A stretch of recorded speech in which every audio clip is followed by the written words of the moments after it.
Hello students, बेटा कैसे हो? आई होप सभी अच्छे होंगे और सेफ होंगे घर पे और जमकर तैयारी कर रहे होंगे क्योंकि आप सभी की 12th क्लास है और ये क्लास बहुत इम्पोर्टेंट है। 5 यूनिट हो चुकी हैं और बाकी यूनिट्स भी अभी ऑन द वे हैं। आज हम बात करेंगे यूनिट 7 की, ड्यूल नेचर ऑफ लाइट की। लास्ट जो मैंने यूनिट स्टडी करवाई थी तुम्हें वो थी इलेक्ट्रोमैग्नेटिक वेव। अगर किसी को कोई डाउट है तो वो मुझे व्हाट्सअप कर सकता है, और अगर असाइनमेंट जो मैंने भेजे थे उसमें किसी को डाउट है तो वो मुझे व्हाट्सअप कर दे। जिन बच्चों के कोई प्रॉब्लम नहीं है तो वो असाइनमेंट्स के आंसर्स की कॉपी मुझे भेजें, ठीक है? कि आपको किस में प्रॉब्लम है और जो आंसर आपने किए हैं वो सही है नहीं है तो मैं चेक कर सकूं। तो आप उनके आंसर्स मुझे भेजें बेटा। आज जब हम बात करने वाले हैं ड्यूल नेचर ऑफ लाइट की, तो ड्यूल नेचर ऑफ लाइट में हम लाइट के ड्यूल नेचर्स को पढ़ेंगे। मींस लाइट है वो एक particle nature as well as wave nature, दोनों नेचर शो करे। इस यूनिट में ड्यूल नेचर को स्टडी करने से पहले हमें लाइट को समझना होगा, और लाइट का मतलब सीधा सीधा किससे है? फोटोन से। तो फोटोन के बारे में हम इस यूनिट में सबसे पहले बात करेंगे, और फोटोन के बारे में जो थ्योरी दी गई थी वो सबसे पहले दी गई थी बेटा प्लैंक्स ने। प्लैंक्स ने क्वांटम थ्योरी दी जिसे हम प्लैंक्स क्वांटम थ्योरी कहते हैं, और उसमें उन्होंने एक्सप्लेन किया कि फोटोन दरअसल एक इलेक्ट्रोमैग्नेटिक वेव होती है जो डिस्क्रीट पैकेट्स ऑफ एनर्जी की फॉर्म में चलती है, और इसी डिस्क्रीट पैकेट ऑफ एनर्जी को उन्होंने नाम दिया क्वांटा। क्या नाम दिया? Quanta. And the one quantum of light radiation is known as photon. One quantum of light radiation is known as photon। और जैसा मैंने बताया कि फोटोन के बारे में सबसे पहले किसने एक्सप्लेनेशन दी थी? प्लैंक्स ने। तो उन्होंने कहा कि according to Planck's quantum theory an electromagnetic wave, कोई भी हमारे पास जो एक इलेक्ट्रोमैग्नेटिक वेव है वो इलेक्ट्रोमैग्नेटिक वेव है वो ट्रेवल करेगी इन the form of discrete packet of energy. किसकी फॉर्म में ट्रेवल करेगी बेटा? Discrete packet of energy. और इसी डिस्क्रीट पैकेट ऑफ एनर्जी को प्लैंक्स ने नाम दिया क्वांटा। तो हम लिख सकते हैं एन इलेक्ट्रोमैग्नेटिक वेव ट्रेवल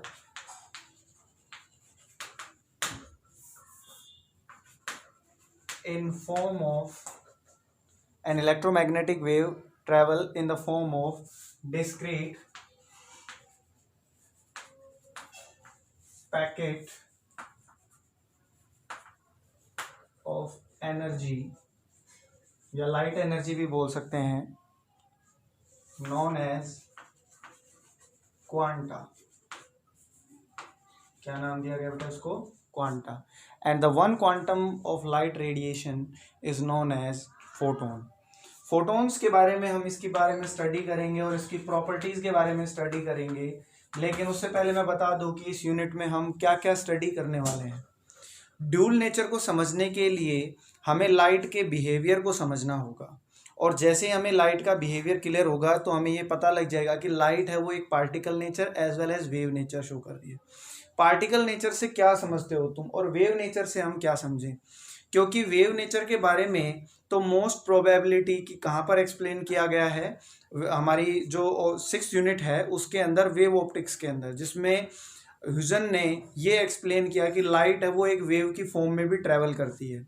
तो वहाँ से तो लाइट का वेव नेचर हमें पता लग गया कि लाइट है वो एक वेव की फॉर्म में ट्रेवल करती है। लेकिन पार्टिकल नेचर की जहाँ बात आती है तो उसको एक्सप्लेन किया गया कि लाइट के पार्टिकल नेचर को एक्सप्लेन किया गया बेटा फोटो इलेक्ट्रिक इफेक्ट से, जो आपने केमिस्ट्री में पढ़ा है 11th क्लास के अंदर। आज हम इस यूनिट में बात कर रहे हैं फोटोन और फोटोन्स की प्रॉपर्टी के बारे में, और हम बात करेंगे फोटो इलेक्ट्रिक इफेक्ट के बारे में। और फोटो इलेक्ट्रिक इफेक्ट से पहले भी एक छोटा सा टॉपिक आता है जिसे हम इलेक्ट्रॉनिक एमिशन बोल देते हैं, क्योंकि फोटो इलेक्ट्रिक इफेक्ट में हम बेसिकली ये बोलते हैं कि एक सुटेबल फ्रीक्वेंसी का कोई फोटोन अगर किसी मेटल सरफेस पर डालते हैं तो वहाँ से एक इलेक्ट्रॉन का इजेक्शन हो जाता है। मतलब आपने एक वेव डाली, एक लाइट एनर्जी, एक इलेक्ट्रोमैग्नेटिक वेव आपने एक मेटल सरफेस पर डाली और वहां से एक इलेक्ट्रॉन निकल गया। इसका मतलब जो आपने इलेक्ट्रोमैग्नेटिक वेव डाली है, जो फोटोन आपने डाला है, उससे एक इलेक्ट्रॉन इजेक्ट हो गया। मतलब जो लाइट आ रही है वो कैसा नेचर शो कर रही है, पार्टिकल नेचर शो कर रही है। तो इसके बारे में हम स्टडी करेंगे इस यूनिट में, और फोटो इलेक्ट्रिक इफेक्ट की प्रॉपर्टीज़ पर हम बात करेंगे। इसके अंदर जो हमें फोटो इलेक्ट्रिक इफेक्ट एक्सपेरिमेंट है उसके बारे में हम स्टडी करेंगे। वहाँ पर कुछ वेरिएशंस हमें देखने को मिलेंगे, पोटेंशियल के, फ्रीक्वेंसी के, करंट के, ये इंटेंसिटी के, तो वो हम यहाँ स्टडी करेंगे। और उसके बाद हम law of photo electric effect के बारे में बात करेंगे। And then we go towards the de Broglie hypothesis which is very very important. और लास्ट में हम जर्मर डेविसन एक्सपेरिमेंट के बारे में बात करेंगे। तो ये हम इस यूनिट में आज स्टडी करने वाले हैं। ठीक है बेटा, तो ध्यान दो थोड़ा सा। तो फोटो इलेक्ट्रिक इफेक्ट है, उसको स्टडी करने से पहले जैसा मैंने बताया कि हमें सबसे पहले फोटोन को स्टडी करना है। और फोटोन के बारे में हमने ये कहा कि ये दरअसल प्लैंक्स हाइपोथेसिस, या हम जिसे प्लैंक्स क्वांटम थ्योरी बोल देते हैं, उसके रिगार्डिंग प्लैंक्स ने ये कहा कि जो एक इलेक्ट्रोमैग्नेटिक वेव होती है वो ट्रैवल करती है in the form of discrete packet of energy, and that is known as quanta, and the one quantum of light radiation is known as photon. Basically quanta को ही फोटोन कहा गया था। इसकी कुछ प्रॉपर्टीज़ हैं, क्योंकि ये यूनिट स्टडी करने से पहले आपको ये प्रॉपर्टीज़ बहुत अच्छे से ध्यान होनी चाहिए बेटा। वैसे तो आप सभी को पता होगा, लेकिन कुछ प्रॉपर्टीज़ ऐसी हैं जो आपको अभी तक नहीं पता होगी। जैसे हम यहाँ स्टडी कर रहे हैं, तो पहली प्रॉपर्टी है कि बेटा जो फोटोन होता है ना, फोटोन पर charge on photon,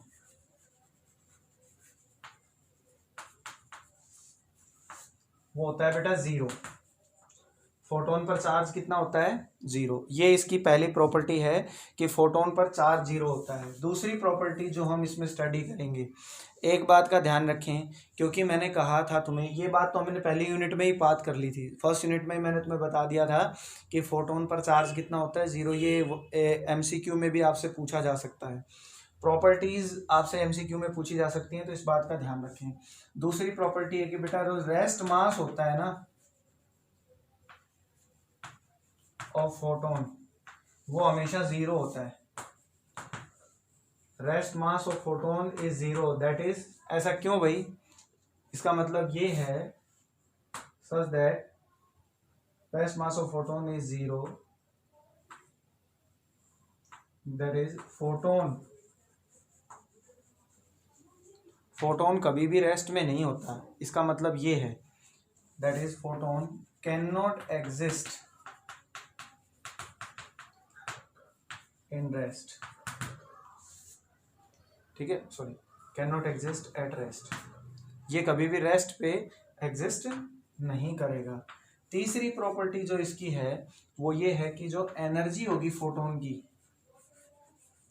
energy of photon, Planck quantum theory में फोटोन की एनर्जी लिखी गई है बेटा E बराबर h न्यू। किससे लिखी गई है? E बराबर h न्यू। ये इसकी तीसरी प्रॉपर्टी है। चौथी प्रॉपर्टी है कि जब कोई फोटोन मीडियम चेंज करता है तो उसकी स्पीड भी बदल जाती है। Speed of photon change, speed of photon change by changing medium. अगर कोई फोटोन मीडियम को चेंज कर रहा है, इसका मतलब डिफरेंट मीडियम, फोटोन की स्पीड भी डिफरेंट हो जाएगी। इसके बाद इसकी नेक्स्ट प्रॉपर्टी है वो देखें। ये तो बेटा चौथी प्रॉपर्टी हो गई इसकी। पांचवी प्रॉपर्टी है कि जो फ्रीक्वेंसी ऑफ फोटोन होगी, frequency of photon do not change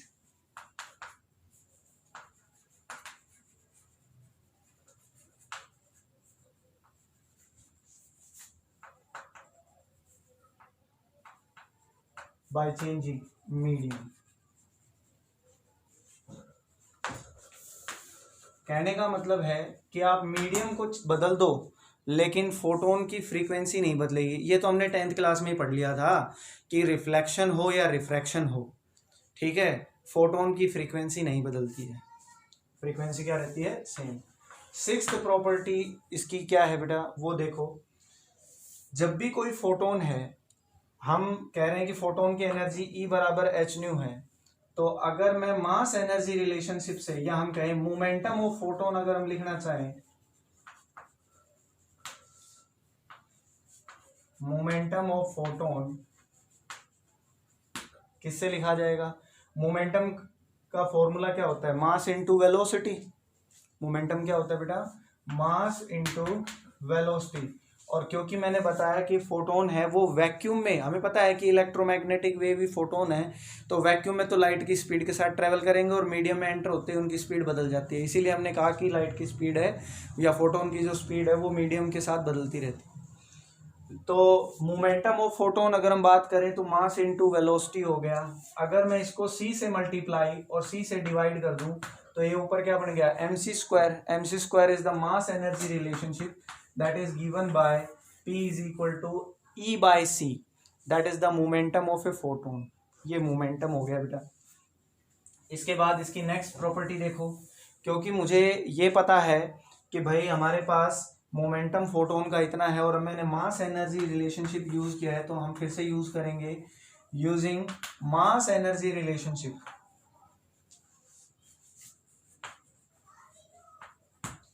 E बराबर mc स्क्वायर।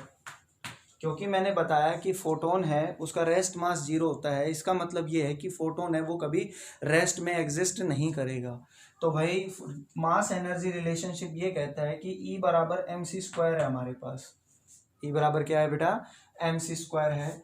और अगर फोटोन की एनर्जी में लिखना चाहूँ तो E बराबर एच न्यू।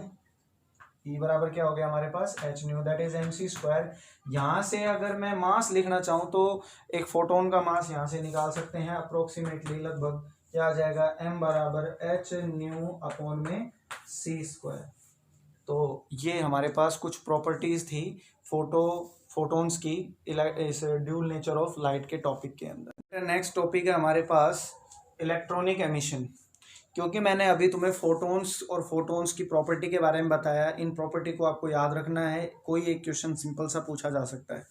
फोटोन की जो प्रॉपर्टी थी वो लगभग सिमिलर होती हैं हमारे पास इलेक्ट्रोमैग्नेटिक वेव की प्रॉपर्टीज के जैसी, क्योंकि फोटोन खुद एक इलेक्ट्रोमैग्नेटिक वेव है, तो ये भी ध्यान रखना है आपको। नेक्स्ट टॉपिक है हमारे पास electronic emission.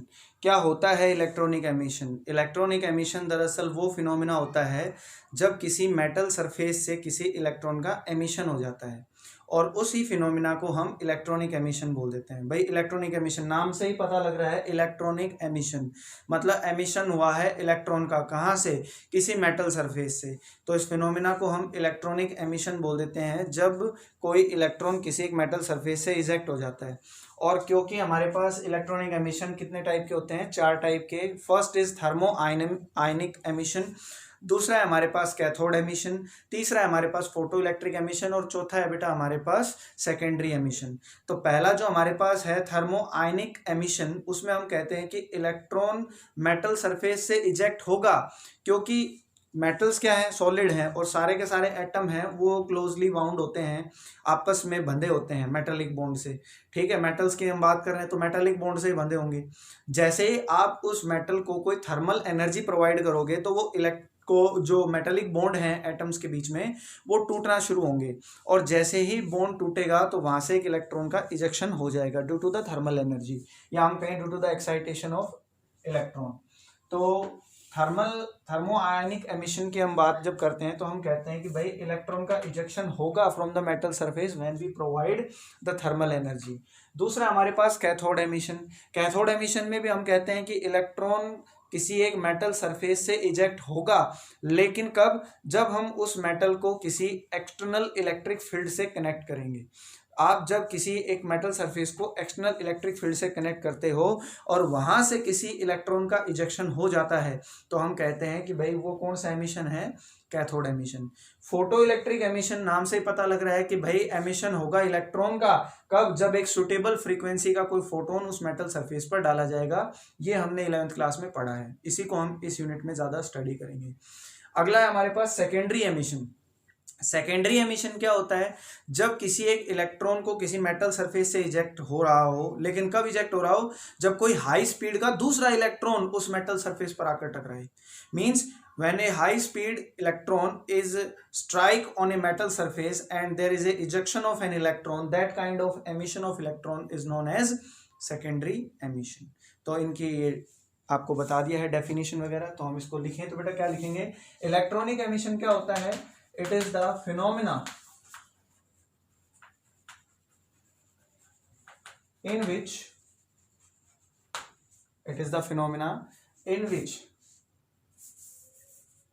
emission of electron from metal surface। कहने का मतलब है अभी मेटल सरफेस से अगर इलेक्ट्रॉन का इजेक्शन हो गया तो वो इलेक्ट्रॉनिक एमिशन कहलाता है। लेकिन अगर मेटल को हम किससे कनेक्ट कर दें, किसी थर्मल एनर्जी से, किससे कनेक्ट कर दें, थर्मल एनर्जी से मेटल को कनेक्ट कर दें और फिर इलेक्ट्रॉन का इजेक्शन हुआ तो वो थर्मो आयनिक एमिशन हो जाएगा। कैथोड एमिशन के लिए मेटल को आपको किससे जोड़ना होगा, मेटल को जोड़ेंगे बेटा एक्सटर्नल इलेक्ट्रिक फील्ड से, एक्सटर्नल इलेक्ट्रिक फील्ड। और रही बात फोटो इलेक्ट्रिक एमिशन की, तो फोटो इलेक्ट्रिक एमिशन में हम कहते हैं कि कोई एक सुटेबल फ्रीक्वेंसी का कोई फोटोन, सुटेबल फ्रीक्वेंसी फोटोन अगर हमने एक मेटल सरफेस पर डाला और इलेक्ट्रॉन का इजेक्शन हो गया तो वो कौन सा फिनोमेना कहलाएगा, photo electric emission. Secondary emission में हम कहते हैं कि एक हाई स्पीड का कोई electron, high speed electron strike on metal surface, अगर मेटल सरफेस पर कोई हाई स्पीड का इलेक्ट्रॉन आकर टकराया और फिर मेटल सरफेस से कोई इलेक्ट्रॉन इजेक्ट हुआ तो वो कौन सा एमिशन कहलाएगा बेटा, सेकेंडरी एमिशन। तो ये हमारे पास 4 टाइप के इलेक्ट्रॉनिक एमिशन थे जिनको हम स्टडी कर रहे हैं इसमें।